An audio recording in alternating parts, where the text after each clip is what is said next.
French President Emmanuel Macron and Greek Prime Minister KYRIAKOS MITSOTAKIS agreed to boost military cooperation after a meeting at the Elysee Palace and called for the EU to be more autonomous when it comes to defence. MITSOTAKIS said that Athens had agreed to buy 3 frigates from Paris with an option for a 4th. Last year, ongoing tensions between Greece and Turkey in the eastern Mediterranean Sea flared up over disputes about maritime borders and gas exploration. Europe is obliged to have the capacity to independently defend its own national, geographic, trans-European interests, and that is something it can only do if it is able to operate without necessarily anticipating the contribution of NATO or the United Nations.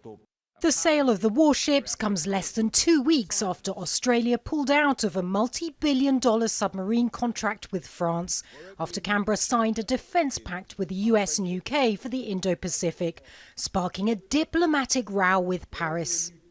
Addressing the row for the first time publicly, Macron said Australia's actions would not alter the fact that France is an Indo-Pacific nation with citizens and troops in the region.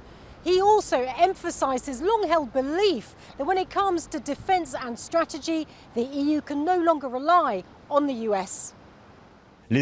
Europeans must stop being naive. When we are under pressure from powers who harden their approach, reacting and showing that we too have power and the capacity to defend ourselves does not mean giving way to escalation.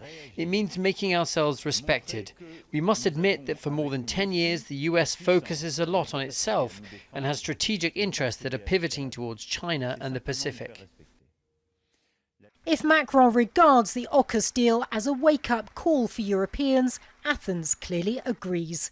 The US and UK had also bid to build warships for Greece, but MITSOTAKIS said France's vessels were chosen not only for their technology, but to support an ally and European interests. Natasha, Butler, Al Jazeera, Paris.